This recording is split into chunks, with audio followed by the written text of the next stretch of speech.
I'm Steve from This Week with Cars, and last week I showed you how to install a ladder on this Land Rover Discovery II.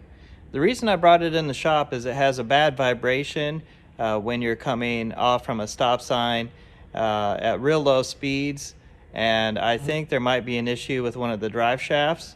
So I'm going to get it up in the air and we'll take a look and see what happened. Right, I've got the truck up in the air right now. These use a Guibo, a flexible joint back here on the rear. This is the rear drive shaft where it connects to the rear axle. These you should always take a look at if you have the truck up in the air. These can crack. They are made of rubber, so they do go bad over time. Up on the front, it's got a more conventional U-joint there, and these do have grease fittings, so this one, let's turn it. Don't feel any slack, not much movement. So before I put it back down, I'm going to grease this joint, make sure that the U-joint is greased up and shouldn't have any problem. There's, of course, one here on the expandable joint there too. Making our way forward, you can see where the drive shaft connects to the front axle. Looks like the seal on the rear of this front axle might be leaking. And this joint, give it a shake. That joint feels pretty good.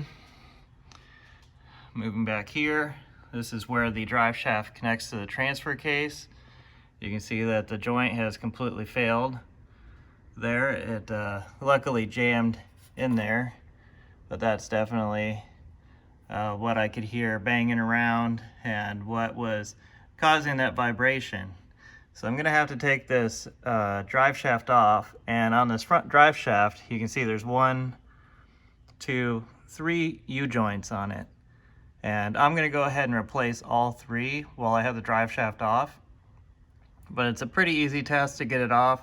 Just 4 bolts back here and 4 bolts in the front. So I'll get that done right now.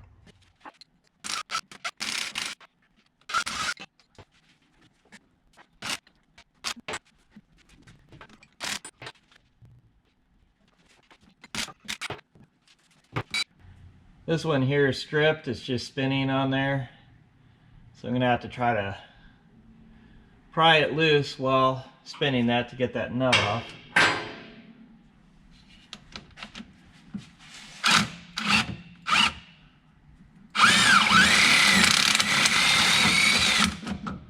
There we go.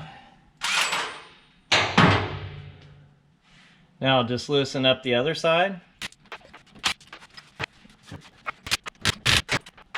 And there it is. So let's get this rebuilt and put it back on.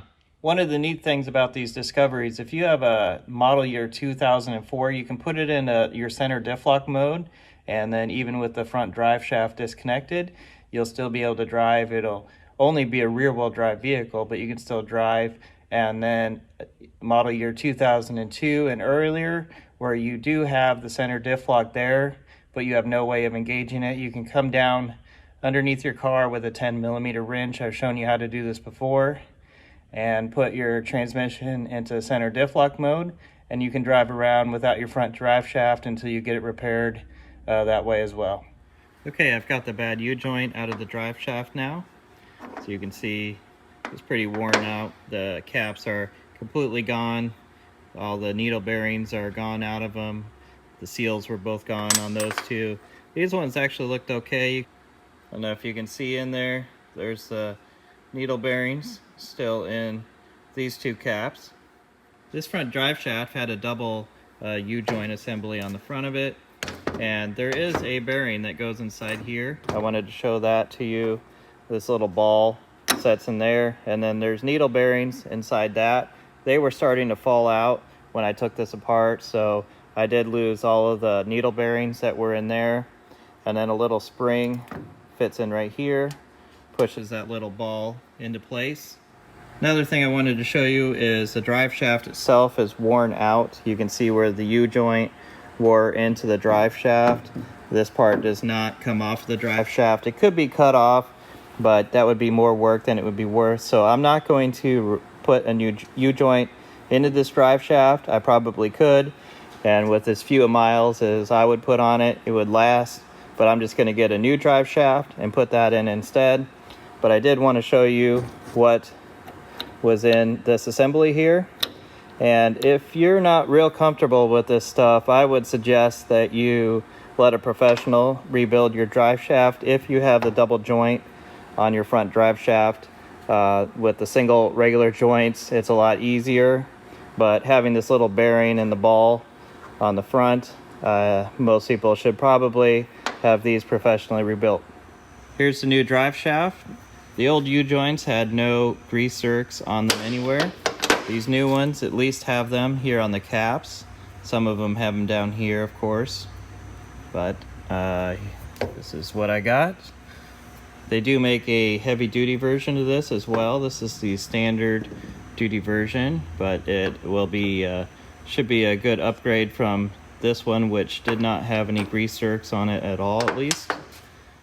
I have the new drive shaft in place, and one thing that's really important when you're putting in a new drive shaft or after you've rebuilt it, whenever you take this off, it's always important to replace the nuts on it, if not both the bolts and the nuts.